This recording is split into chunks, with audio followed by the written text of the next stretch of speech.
कृष्ण जी से पूछे, भैया ये क्या बात है, ये न्योला आधा सोने का क्यों है, आधा न्योला शरीर है और यहाँ क्यों लोटपोट मचा रहा है?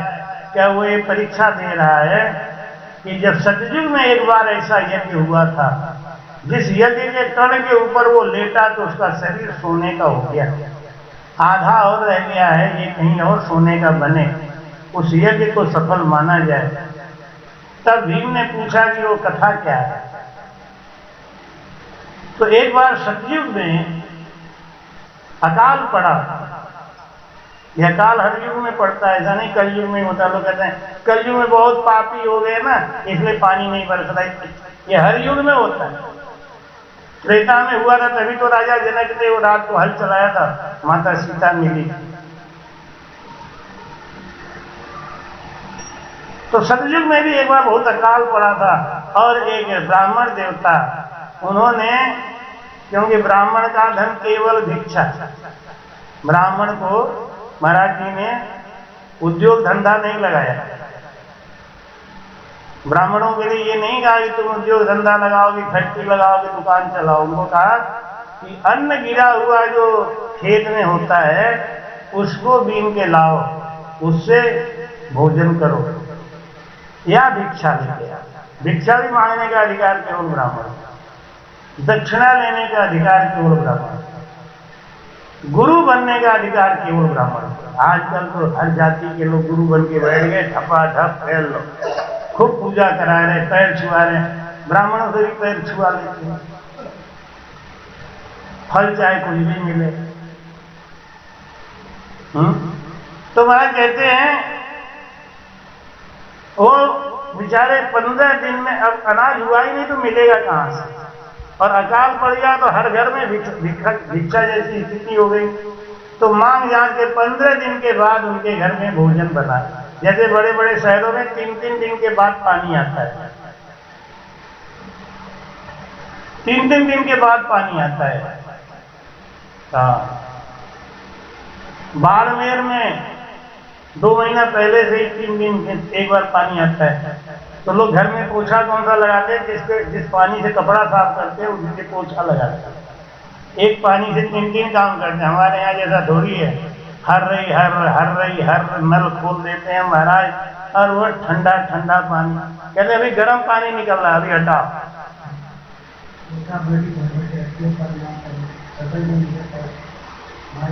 हाँ, एक बार हमारा सत्संग कैंसिल हो गया, बहुत भारी आयोजन किया, लेकिन गवर्नमेंट ने अनाउंस कर दिया 15 दिन के बाद पानी दिया जाएगा, पानी की बहुत कमी है।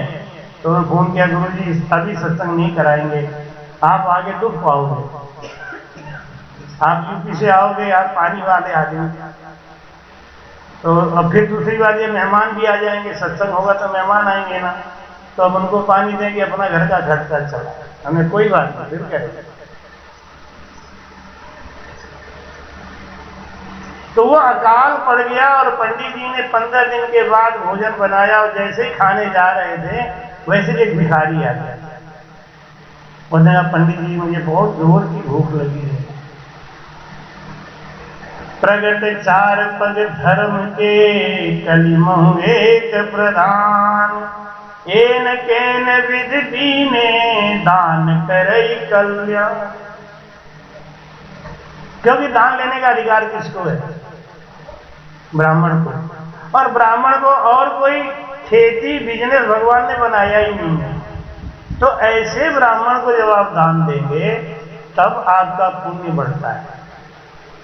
उनके पास कौन सी खेती है, उनके पास कौन सा व्यापार चल रहा है, लेकिन भगवान ने उनको किस लिए बनाया है? दुनिया को ज्ञान दो, दुनिया को सन्मार्ग बताओ। अब आजकल के ब्राह्मण तो भाई रे भाई, जय सिया, इतना तो गिरा हुआ आदमी काम नहीं करता जितना आजकल के ब्राह्मण कर रहे हैं। ब्राह्मणों के घर में कटपिट हो रहा है, जमदा खाया जा रहा है महाराज। मैं कहते वो ब्राह्मण नहीं, कसाई है, असल कसाई है, कहने को ब्राह्मण है। ऐसे का तो शकल देखने से पांव चढ़ता है। लेकिन अगर सही ब्राह्मण मिल जाए कि जो भूखो मर जाएगा लेकिन आपके संग दगाबाजी नहीं करेगा, पहले लड़की का लड़का देखने के लिए ब्राह्मण और नाई भेजे जाते थे। नाई इसलिए भेजा जाता था पंडित जी की सेवा में। पंडित जी के ऊपर इतना विश्वास होता था कि ये हमारी लड़की के लिए अच्छा घर वर देख के आए, इतना विश्वास करते थे। कभी कभी धोखा कर दिए होंगे, इसीलिए सिस्टम बंद कर दिया। पंडित भी तो लालची होते हैं, ब्राह्मण से बड़ा लालची कोई नहीं होता। क्यों? खाने पीने को मिलता नहीं, जहां मिले वही लाल टपकाए फटाफट। तो कभी गड़बड़ किया होगा। एक बार गड़बड़ किया, क्या किया कि एक लड़की थी कानी और गैंठी, कानी भी गैंठी भी काली। ये बंद कर दे, कथा सुना था। संत कौन है असंत कौन है इसको समझना है। पंडित जी के पास वो भिखारी आया, उसने कहा कि पंडित जी मुझे खाना खिला दो। पंडित जी 3 प्राणी थे, तीनों का हिस्सा लग गया था। तो बेटा बोला कि पिताजी मैं जवान हूं, मैं भूख बर्दाश्त कर लूंगा, मैं अपने हिस्से का दे देता हूं, आप दोनों खा लो। तो मां बोली कि नहीं, मैं इतनी मतलबी नहीं हो सकती, मेरे सामने मेरा पति मेरा बेटा ऐसे नहीं, भूखा नहीं, हम देंगे अपना हिस्सा, हम आप दोनों के सामने भूखे रह लेंगे। पंडित जी बोले 15 दिन से ज्यादा भूखी हो, आज भी भूखी रहोगी तो प्राण निकल सकते हैं, अब लिमिट से ज्यादा भूख नहीं बर्दाश्त होगा। पंडित जी ने कहा कि नहीं, हम एक काम करते हैं, हम देंगे, क्योंकि बेटा तू अभी कम उम्र का है, तेरा जिंदा रहना जरूरी है और तेरे जिंदा रखने के लिए पंडितानी का होना जरूरी है। मैं इस समय ठलुआ दिख रहा हूं, तो मैं ही अपना हिस्सा देता हूं, बचूं चाहे मरूं। तीनों में होड़ लग गई। फिर वो लड़के ने अपने पिता की बात मान ली और पिताजी ने अपने हिस्से का दे दिया। और पिताजी ने दिया तो उसको खाते ही वो भिखारी बोला, अरे तुमने तो मेरे पेट में आग और बढ़ा दी, भूखा तो था ही, कि क्या जरा सा आपने दिया रे। लड़के ने कहा बाबा मेरा भी खा लो। लड़के ने खा लिया। भिखारी बोला माता जी थोड़ा आपका बचाइए और खिला दो, मैं तृप्त हो जाऊंगा। माता जी रखो। सबका अन्न खा के वो महाराज तो चले गए और वो तीनों प्राणी तड़प तड़प के वही मर गए। तो वहां जो जूठन गिरा था, उस जूठन में आके वो नेवला लेट गया, तो उसका आधा शरीर सोने का हो गया था। इसलिए वो भाग रहा था कि कहीं ऐसा यज्ञ हो इतना बड़ा जो मेरा पूरा शरीर सोने का कर दे। तो महाराज भीम को भगवान कृष्ण ने बताया कि आज तक कोई ऐसा यज्ञ हुआ नहीं और ये आपके यज्ञ की परीक्षा ले रहा है। तो मैं समझाते हैं कि पर उपकार वचन मन काया, दूसरे का उपकार करे लेकिन कैसे? वचन मन और शरीर तीनों से। वो है साधु जो दूसरे की मदद करे, शरीर वचन और मन तीनों से, वो है साधु। अपना काम बनता भाड़ में जाए जनता, वो साधु। गरीब के गरीब घर में जाके और कथा करे वो है साधु। गरीब से गरीब घर में जाके जो ज्ञान सुनाए वो है साधु। और गरीब से गरीब घर में जाके जो अन्न ग्रहण करे वो है साधु।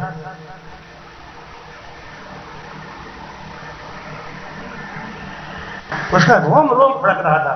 हमें लगा कि आज हमने जिंदगी की बड़ी कमाई करी।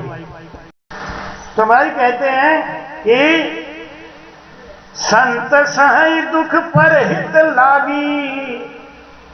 दूसरे को थोड़ा सा सुख मिल रहा हो ना तो संत गाली गलौज सब सहे, डंडा फटका सब सहे, जाने ये तो इसको तो खाए रहे। संत सहई दुख पर हित लागी।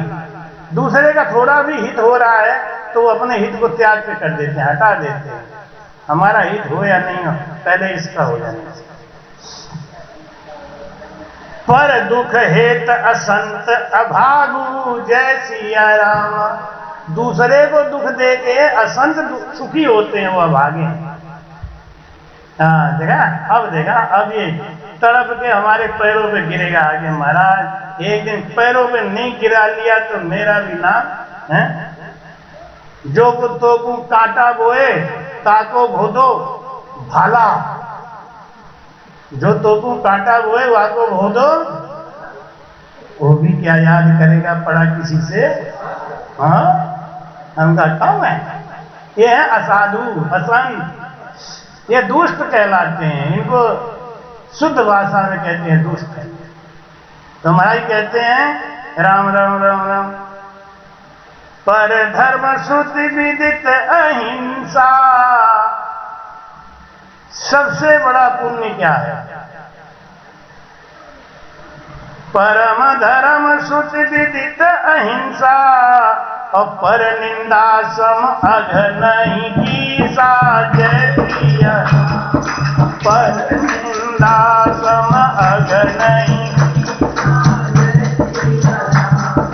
मंगल भवन अमंगल हारी, मंगल भवन अमंगल हारी।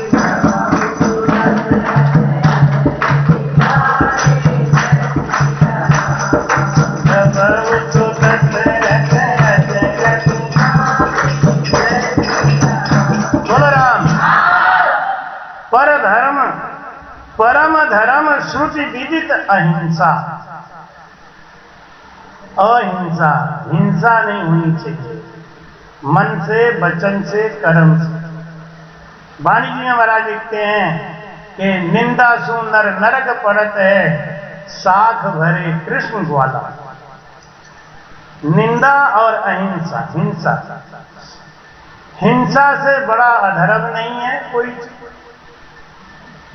और निंदा से बड़ा कोई भी पाप नहीं। निंदा नहीं करनी चाहिए। निंदा करने से ये जीव नरक को जाता है। तो मनुष्य तन पा गए, भजन नहीं होता है, महाराज कहते हैं वो जीव अभागा। अब आप लोग यही समझते रहना, अपने वाणी जी और रामायण दोनों की तुलना करके आपको बता रहे हैं कि संतों ने क्या आदेश दिया है और हम कर क्या रहे हैं। एक तो हिंसा नहीं करनी, मन से, वचन से और कर्म से, और दूसरा निंदा नहीं करनी। कबीरा तेरी झोपड़ी कटखंडों के पास, और करेगा सो भरेगा तू क्यों हो तू। जो करेगा वो भरेगा, तुम काहे को उदार। हमारी कहते हैं कि कवन पुण्य श्रुति विदित विशाला, कहो कवन अघ, अघ माने पाप, परम कराला।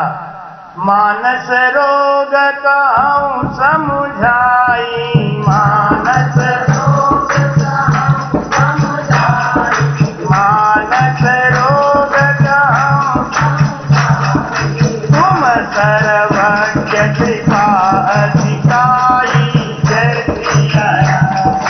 तुम सर्वज्ञ कृपा अधिकारी,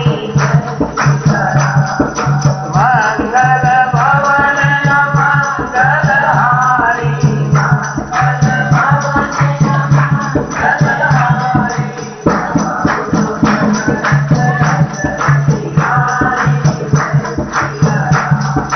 जब तो दशरथ अचर बिहारी, जय सिया राम। बोलो राम। मानस रोग कहो समझाई। एक होता है आदि, एक होता है व्याधि। आदि किसको कहते हैं, व्याधि किसको कहते हैं? व्याधि लगता है शरीर को, और आदि लगता है मन को, आत्मा। व्याधि तो डॉक्टर दूर कर सकता है, लेकिन आदि को कौन दूर करेगा? भजन सबसे बड़ा डॉक्टर है, भजन। मानसिक रोग क्या है? महाराज कहते हैं मोह सकल व्याधिन का, मोह सकल व्याधि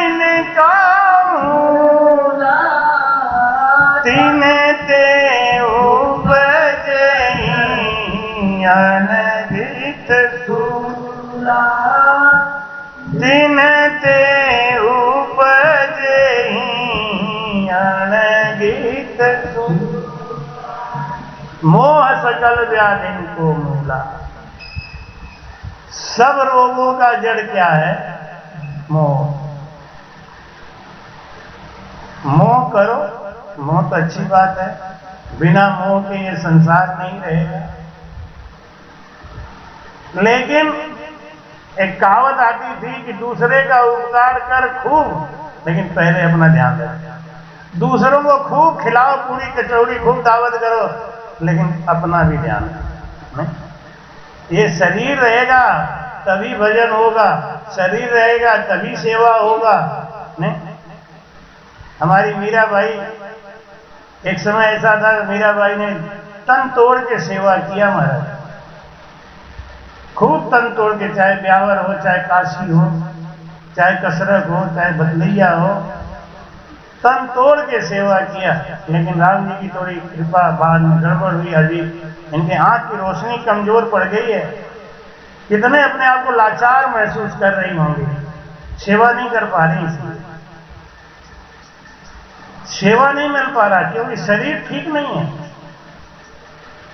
जिस शरीर से आपको सेवा करना है, जिस शरीर से आपको भजन करना है, जिस शरीर से आपको सत्संग में जाना है, अगर उस शरीर का ही ध्यान नहीं रखेंगे तो ना भजन होगा ना सेवा होगा। सब हमारी तरफ कहावत कहते हैं, टाए टाए फिस। आ जाओ मनोहर लाल जी, आगे आ जाओ, आ जाओ, आ जाओ, आगे आ जाओ। गंगा विष्णु बैठे हैं इधर, तुम्हारा इधर इधर इधर इस साइड से। हाँ, शरीर में घुन लग जाता है। एक और हजरत बोलती है मोना ना, शरीर में घुन, एक काऊ दिन धोखे में जल जाएगी, बोलती है मोना जी, बोल तो, काऊ दिन धोखे में जल जाएगी,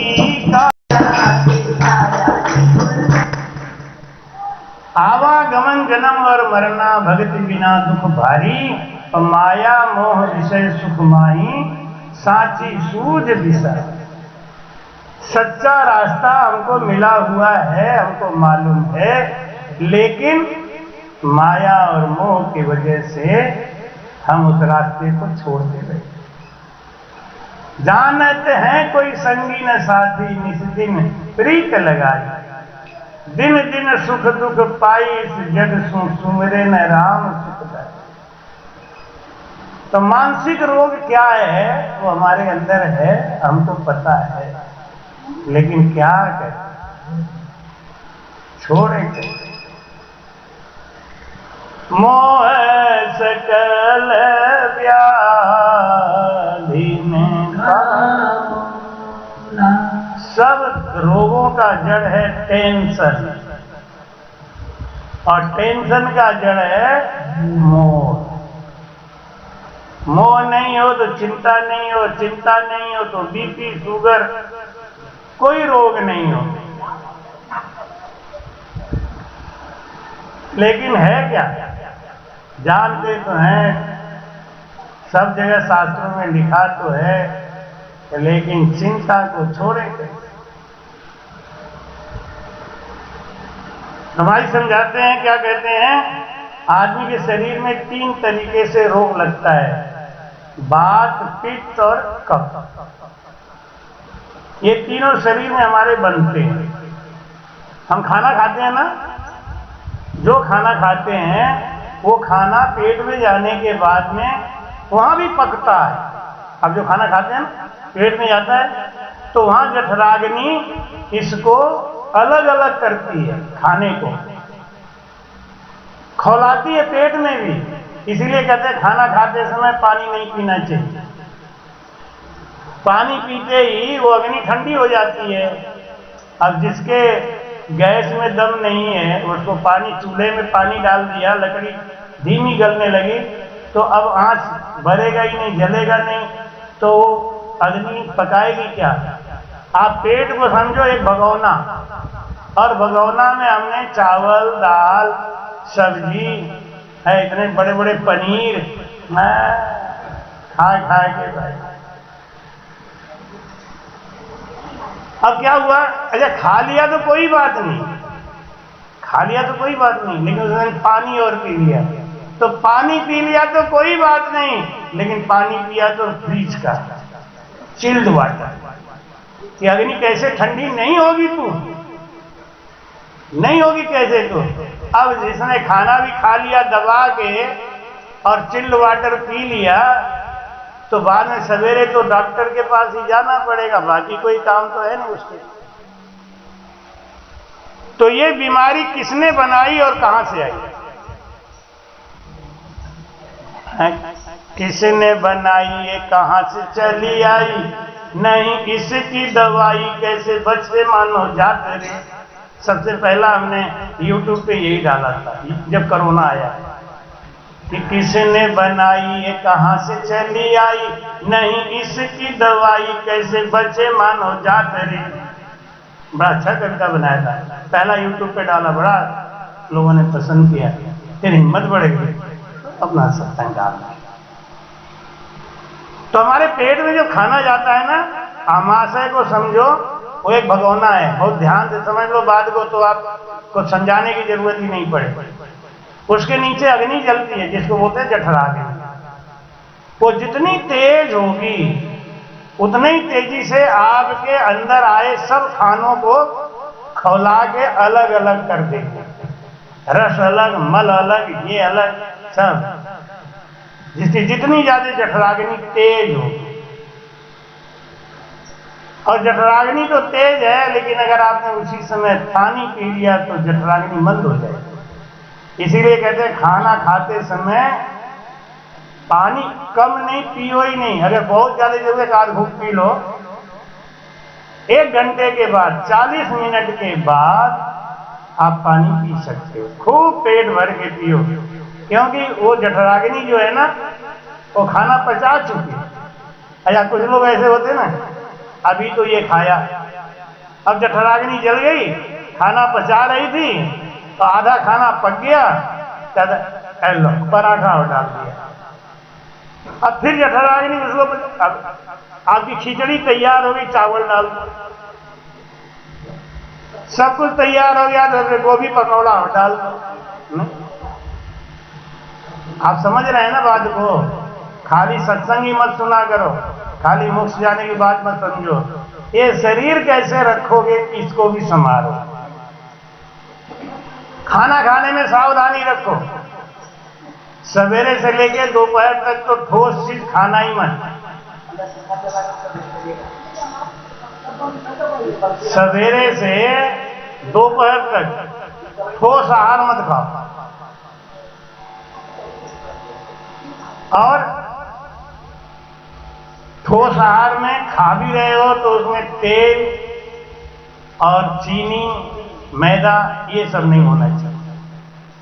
वैसे सबसे बढ़िया चीज है सवेरे के टाइम में जो मौसमी चीज है, कोई जैसे पत्ता गोभी है या ये सब है, इनका रस निकाल के पी लो। नींबू शहद का पानी ले लो, छोड़ो, नहीं है तो कोई बात नहीं। कुछ तो होगा सस्ता मार्केट में, जो सस्ता है वही ले आओ और उसी को पेट भर के खाओ। लेकिन कौन सी चीज होनी चाहिए? कच्ची सब्जी, कच्चा सामान। फल का नाम नहीं ले रहे हैं, महंगा है थोड़ा सा, लेकिन अगर आप दोपहर तक फल खा के रह लेते हैं तो आपने अपने जठराग्नि को पावरफुल बना दिया। और दोपहर में खाने में सलाद खा लो। और सलाद में एक बात बताएं, आप लोग बड़े घर के लोग हैं, समझते हैं नहीं, उसी में चुकंदर, उसी में प्याज, उसी में खीरा, उसी में मूली, सब एक प्लेट में काट के पकड़ा दिया और खाने वाले की भुक्खड़ वे सब खाएंगे और पेट में जाके ऐसा मरोड़ा पैदा करेगा कि फिर त्रिफला भी कुछ नहीं करेगा। फर्क मांग रहा है, इन्वर्टर पे है ना, इन्वर्टर पे क्यों करते बंद करते।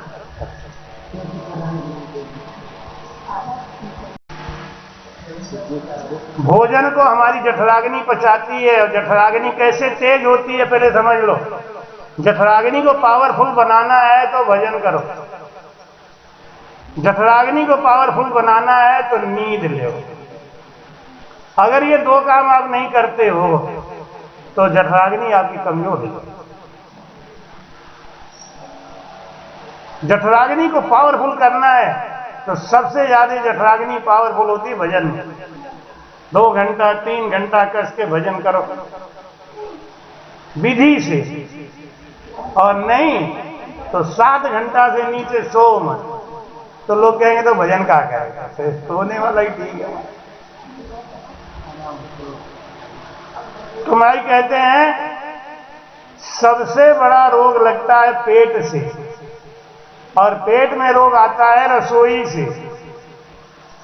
पेट में रोग कहां से आता है? रसोई से। और रसोई में हमारी माताएं बहनें क्या क्या करती हैं वो तो आप सब जानते हैं। सब्जी के संग अन्याय और अपने परिवार के संग अन्याय। तेल मसाला ये वो डाल के है खुराफाती चीज, और तब भी भाई लोग क्या कहे खाते समय 2 चम्मच नमक रख दो, नमक तो डाला ही नहीं इसमें। रही सही जो कसरत थी और यूं पूरी है। अब अपने पेट के संग और शरीर के संग अन्याय करके और अब उसके बाद में लग गए काम पे। देखो ये तीसरा और खतरनाक काम क्या? भोजन करने के बाद आराम ही करना चाहिए। रामायण में तुलसीदास जी ने लिखा, ऋषय संग रघुवंश मणि कीन भोजन विश्राम। ऋषय संग रघुवंश मणि कीन भोजन विश्राम। रामायण में तुलसीदास जी कहते हैं अगर आपको आराम करने का समय नहीं मिल रहा है भोजन मत करो, चलने दो। लेकिन जब भोजन करो तो आधा घंटा लेटने का समय मिलना चाहिए। ये भोजन किया और तुरंत काम पे लग गए। पहले के लोग देखा ना खेती करते थे, सवेरे से दोपहर तक कुछ नहीं खाते थे, एक आध कोई गुड़ का डेला खा के 2 लोटा मट्ठा पी लेते, दोपहर तक रहते, और दोपहर में आके नहा धो के खाना खा के और ओढ़ के चद्दर सो जाते, चाहे जाड़ा होता चाहे गर्मी होता। 3 बजे उठते फिर काम में लग जाते। तब वो चलते थे 140 साल।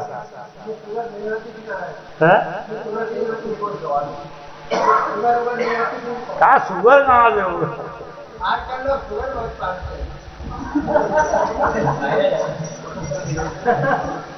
तो महाराज कहते हैं कि अब रोग कहां से पैदा हुआ? पेट से।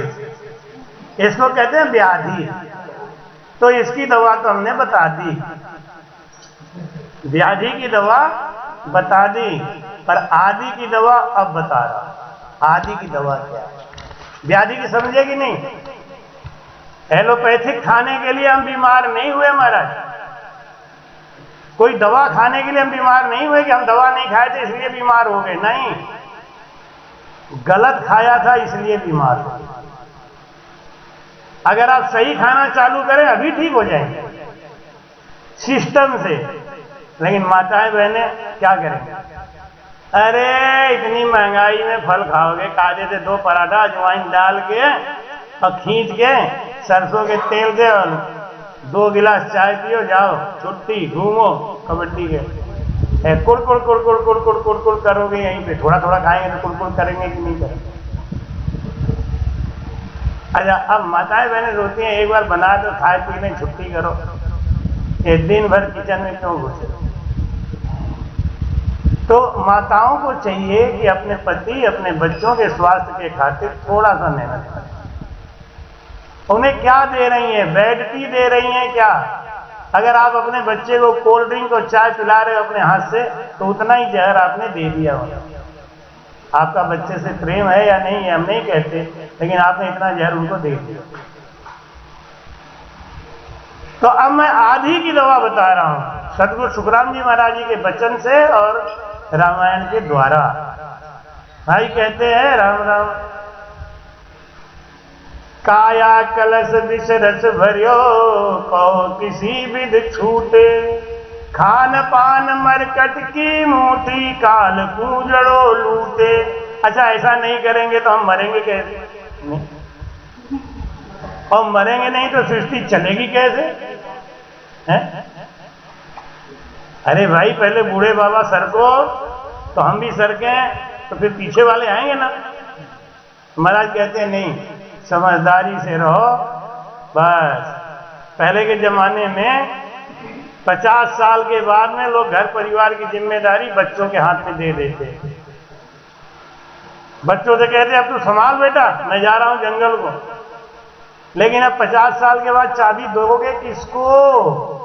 क्योंकि तुम्हारा बेटा तो 5 साल का है। नहीं, क्यों 5 साल का है? कि बुढ़ापे में तो शादी करी, 35 साल के बाद तो शादी करी, और 40 साल में एक लड़का पैदा हुआ, और 10 साल का हो पाया तब तक गुरुजी ने कह दिया घर छोड़ दो। तो चाबी 10 साल के बच्चे को दोगे क्या? बने रहो घर में, तुम्हारी कोई चिंता नहीं। मोदी जी ने कही कि भाई 20 साल में शादी करो, हमने 32 लगाया।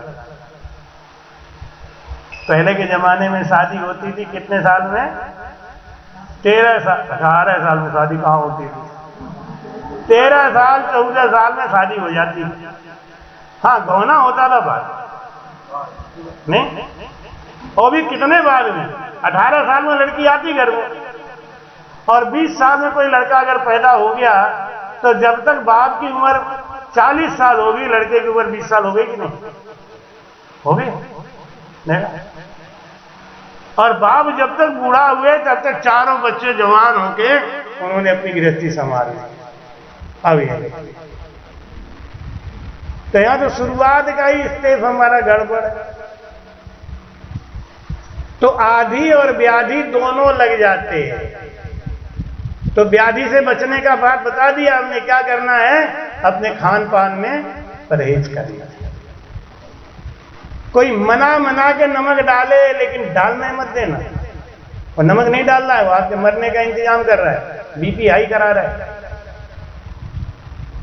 हम खुद ही मांग के खाते हैं, ले अरे ये नमक बहुत कम है, टेस्ट नहीं है। हमको नीचे नीचे हंसी आती है, मैं खाता रहता हूँ, सुनता हूँ आज नमक कम है, मैं देखो अभी मंगाएंगे, ऊपर से नमक डालेंगे। हमने 3 घंटा सत्संग किया, काय लिए किया? अब नमक खाएंगे जरूर।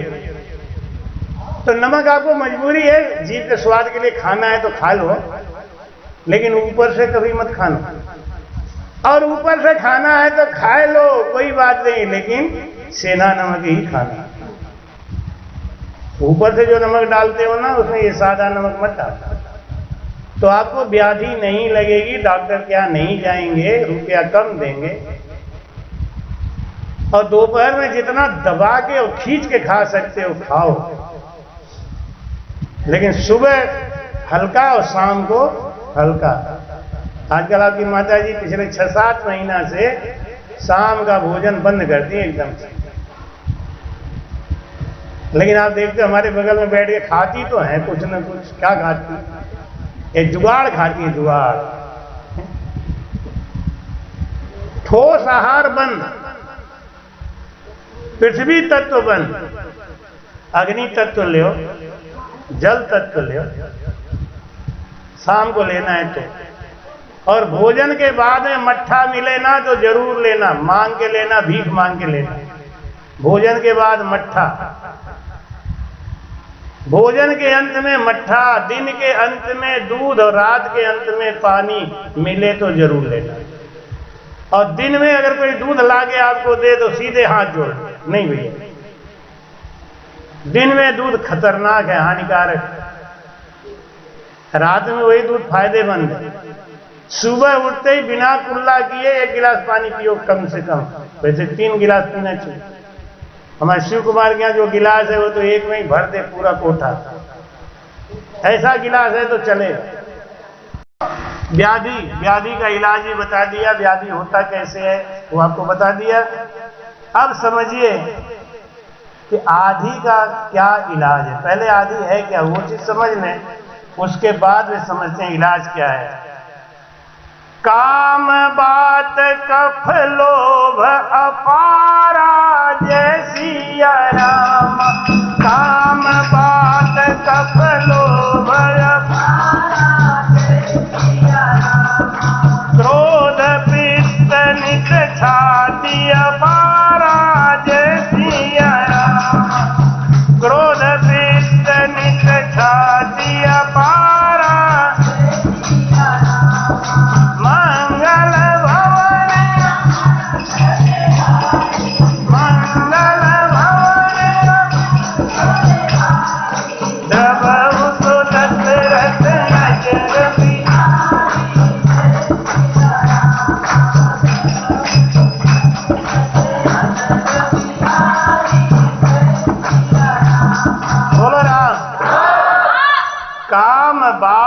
कफ लोभ, वात पित्त कफ है जो हमारे अंदर, वो क्या है? लोभ है, वो कफ है, और बात है वो काम है, और क्रोध है वो पित्त है। क्रोध करने से हमारा पित्त बहुत बढ़ता है। लोभ, इन सब में हमारे शरीर में बड़ा भारी परिवर्तन होता है। जब हम लालच में होते हैं, क्रोध में, कोई आदमी गुस्सा में हो ना, तो उसका इंजेक्शन से खून निकाल के टेस्ट करवा दो, और जब वो हंसी खुशी में प्रसन्न स्थिति में हो तब एक टेस्ट करा दो, आपको पता चल जाएगा कि क्रोध हमारे लिए कितना हानिकारक है। क्रोध में जब आदमी नाचने लगता है ना, उसी समय उसका एक थोड़ा सा ब्लड निकालो, टेस्ट करने के लिए भेज दो, देखो जहर की मात्रा कितनी होती है।